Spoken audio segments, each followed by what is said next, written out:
Inter బోర్డులో command control centre ఏర్పాటు చేశామన్నారు కార్యదర్శి కృష్ణాదిత్య. ప్రాక్టికల్స్ జరిగే ఎగ్జామ్ సెంటర్లకు కమాండ్ కంట్రోల్ సెంటర్కు అనుసంధానం చేశామన్నారు. ప్రతి ప్రాక్టికల్ సెంటర్లో సీసీ కెమెరాలు పెట్టామన్నారు. అక్రమాలు జరగకుండా అపోహలు తొలగించడం కోసమే సీసీ కెమెరాలు ఏర్పాటు చేశామన్నారు. థియరీ ఎగ్జామ్స్లో కూడా సీసీ కెమెరాలు ఉంటాయంటున్న ఇంటర్ బోర్డు కార్యదర్శి కృష్ణాదిత్యతో మా ప్రతినిధి మహేష్ ఫేస్ టు ఫేస్.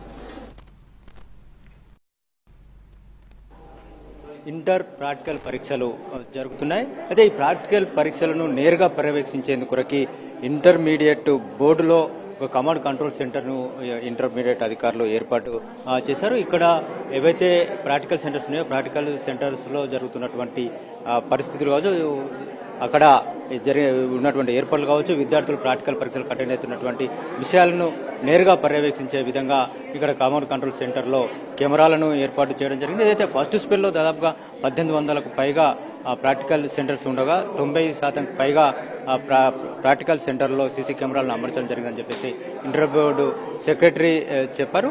ఎక్కడ కూడా ఎలాంటి లోపాలు లేకుండా అన్ని ఏర్పాట్లు చేశామని చెప్పేసి కూడా వారు చెప్పినటువంటి నేపథ్యం మనం చూడొచ్చు. ఇంటర్ ప్రాక్టికల్స్ అంటే కేవలం మార్కులు మాత్రమే వేస్తారు, ఎలాంటి ప్రాక్టికల్ చేయించారనేటువంటి ఒక అపవాదం తొలగించేందుకు దీన్ని ఉపయోగిస్తున్నాము, నేరుగా చూసుకునే విధంగా ఏర్పాట్లు చేశామని చెప్పేసి ఇంటర్ బోర్డు అధికారులు చెప్తున్నారు. మనకి ఎగ్జామినేషన్ కమిషనర్ మనతో ఉన్నారు, వారిని అడిగి తెలుసుకునేటువంటి ప్రశ్న. చెప్పండి మేడం, ఈ యొక్క ఏర్పాట్లు ఎందుకు చేయడం జరిగింది, దీనివల్ల ఇంటర్ బోర్డు ఎలాంటి సందేశం ఇవ్వదలుచుకుంది? First time board of intermediate ఒక పిల్లలకు బాగా చేయాలి ఏదైనా సరే అని చెప్పేసి ఒక నిర్ణయానికి వచ్చాము. సీసీ కెమెరాలు పెట్టి పిల్లలకు, అంటే గతంలో నెల క్రితమే చెప్పాము అన్ని కాలేజెస్కి కూడా, మీరు ప్రాక్టికల్స్ బాగా చేయించండి, ఈసారి సీసీ కెమెరాలు పెట్టి మానిటర్ చేస్తున్నాము అని.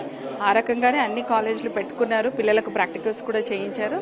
ఇంతకుముందు ఒక చిన్న అపోహ ఉండేది ఏంటంటే ప్రాక్టికల్స్ చేయించారు పిల్లలకి అని, కానీ దీని ద్వారా తప్పకుండా అన్ని కాలేజీలు కూడా ప్రాక్టికల్స్ చేయించి పిల్లలకు ఎగ్జామ్స్లో కూడా తేడా మనకు కనిపిస్తుంది.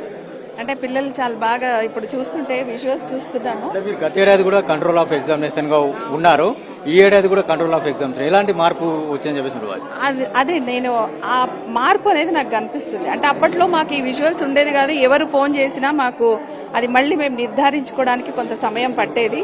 కానీ ఇప్పుడు మేము ఎప్పుడు ఏ కాల్ వచ్చినా, ఏమైనా కంప్లైంట్లు వచ్చినా అప్పటికప్పుడు ఆ సెంటర్ను ఓపెన్ చేయడము, చూసుకోవడము, లేదు అక్కడ ఏం లేదని నిర్ధారించుకోవడం, అలాంటి అప్పటికప్పుడు మనకు సొల్యూషన్స్ దొరుకుతున్నాయి. కాబట్టి చాలా, అంటే ఇప్పుడున్న సొసైటీకి తగ్గట్టుగా మేము మా సెక్రటరీ గారు కృష్ణాదిత్య గారు, గవర్నమెంట్ ఏదైతే ఇప్పుడు స్కిల్ డెవలప్మెంట్, మంచి స్కిల్స్ ఇంప్రూవ్ చేయాలని అంటుందో ఆ ఇంప్రూవ్మెంట్ కోసమే వాళ్ళకి ప్రాక్టికల్స్ ఇంప్రూవ్ అవ్వాలి, ప్రాక్టికల్ నాలెడ్జ్ బాగా రావాలని చెప్పేసి ఈ నిర్ణయం తీసుకుంటున్నాము.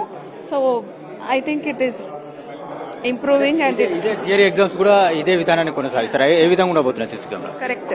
ఇప్పుడు ప్రాక్టికల్స్ జస్ట్ ట్రయల్ మోడ్ లో పెట్టామండి. ఓన్లీ ఆల్ సెంటర్స్ కరెక్ట్ గా కంపాటబిలిటీ అయ్యాయా లేదా అని. థియరీ కూడా క్వశ్చన్ పేపర్ ఓపెనింగ్ ఎక్కడైతే ఉంటుందో చీఫ్ సూపరింటెండెంట్ రూమ్ లో, అక్కడ ఇవే కెమెరాలు మళ్ళీ అక్కడ రీలొకేట్ చేసి పెట్టి ఎంట్రన్స్ లో కానివ్వండి, కారిడార్ లో కానివ్వండి పెట్టి మానిటర్ చేయాలనుకుంటున్నాము. తద్వారా మనకు లీకేజ్ ఆఫ్ క్వశ్చన్ పేపర్స్ లేకపోతే ఇంకేదైనా మాల్ ప్రాక్టీస్ కి పాల్గొనే వాళ్ళను కొంతవరకు అరికట్టవచ్చు. కెమెరామెన్ రాజా రమేష్ తో మహేష్, ఎన్టీవీ, హైదరాబాద్.